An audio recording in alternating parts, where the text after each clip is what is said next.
Whether we are there or not, ITSP Magazine still gets the best stories. Plenty of conferences and events spark our curiosity and allow us to start conversations with some of the world's brightest minds. In person or virtually, Sean Martin and Marco Ciappelli go on location and sit down with them at the intersection of technology, cybersecurity, and society. Together, we discover what the synergy of these three elements means for the future of humanity.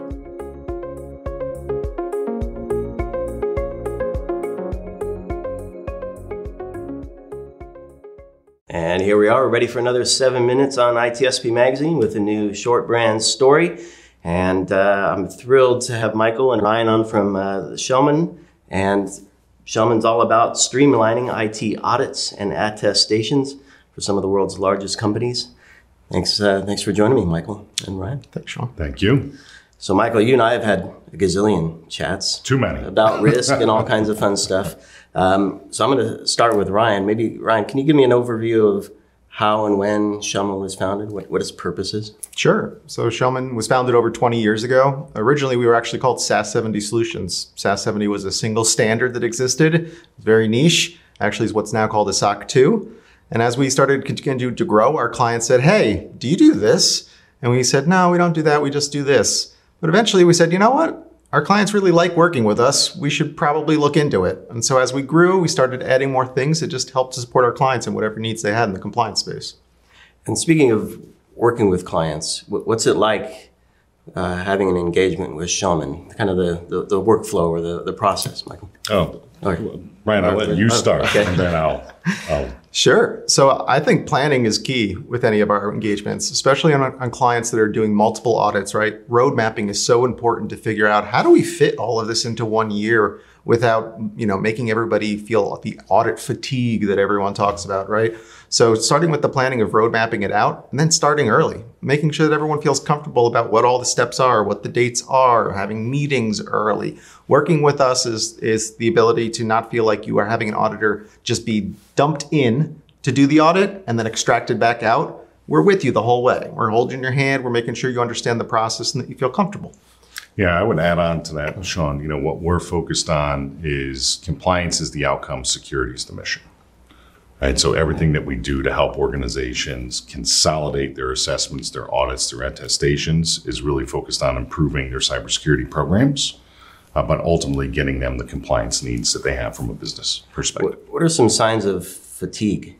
I mean, there's the physical part of it, but are there signs in the program that might surface? Yeah. I'll let you start. Right? Sure. So it mostly deals with when our clients, the compliance group that we're dealing with on the client end, they have to go out to all these business folks and they have to ask them, hey, I need this piece of evidence. If they go to them multiple times a year, it starts, every time you go back, it's a louder responsive, oh, not again. The grumbling gets louder. You get less buy-in. And when you have less buy-in on these compliance programs, it's hard to show to people that there's a significance to it, right? It's hard to show to them that this is worth you doing. Yeah, and I would add on to that, when you think about all the requests around documentation and evidence that organizations need to produce in support of an assessment or an attestation, oftentimes that will sit with their assessors or their auditors for weeks, if not months. By the time they pick it up, they realize, well, that doesn't satisfy the request. So one of the things that we've done is we've implemented something called FTR, first time resolution, which is every time we get a piece of evidence, we look at it immediately in order to resolve any issues that may exist. And we actually track that from a metric perspective, and organizations are able to report on that at the board level. And speaking of board, do you get to work with a lot of boards to Yeah, I mean, create the culture, right? I'll start there. I mean, oftentimes we present alongside our stakeholders from a management perspective with the board to help them understand why is transparency and trust relative to cybersecurity important for that organization. And I think we've all seen with the number of adverse events that have happened, the pressure is really on for organizations to ensure they have good cybersecurity posture. Yeah, and I think unfortunately sometimes we can be the ones that help enter that dollar value that often has a larger, resonance with the board. So talking about how much a breach would cost per person, talking about what recent fines looked like. Unfortunately, that's the type of data where the scare tactics unfortunately sometimes work, but we're often working in tandem with them to figure out what is the best pathway to show what's going to be beneficial from this audit. So speak to me about some of the stakeholders you work with. I presume the C-level C-suites, Yeah. CISO and CRO and whatnot. But I mean, your usual characters that you would expect, right? So CISOs, chief privacy officers, heads of enterprise risk, for example, sometimes heads of internal audit, as we've entered the co-sourcing space with internal audit testing. So a number of others. In some instances, it may be the CFO or the COO, right? As we talk about the cost of compliance, it's funny, you and I have talked about this before, where can you actually quantify the cost of compliance? You can, but a lot of organizations think that they cannot, and we have those conversations with CFOs often. yeah.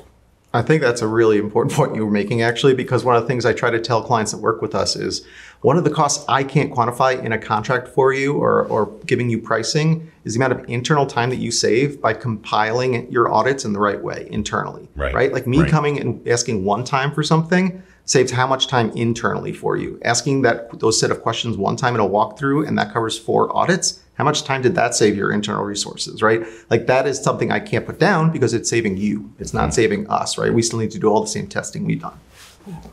So let's speak to outcomes as we kind of wrap up here. I don't know if you have a use case or user story or customer story you want to share about maybe some of those savings that something they've said. So we're here at the High Trust conference, right? So we'll take a High Trust E1, which is the Essentials 1-year certification.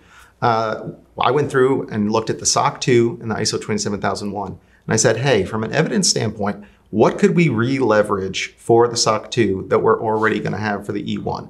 And it was 66 to 70% overage in the evidence. So when we go and we work with clients, when I'm providing them a request list, they get a request list of evidence that says, hey, here's everything that I need. And if you provide all these things, we're good on both ends. So it's seamless from their perspective when they provide something to us. And they know that it's sort of a collect once, test many approach. Yeah, and I'll be talking about this on Thursday, but reciprocity is key, right? So we have a number of organizations that have gone through the High Trust R2 as an example, and they've achieved state ramp authorization. It's helped them with FedRAMP authorization in addition to SOC 2 and ISO 27001. And maybe one quote from one of your clients.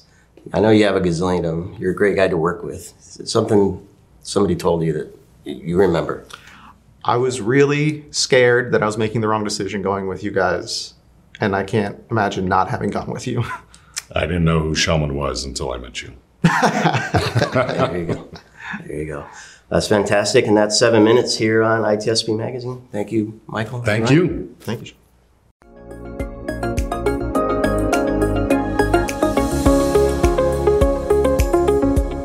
We hope you enjoyed this episode of Sean and Marco's On Location event coverage conversations.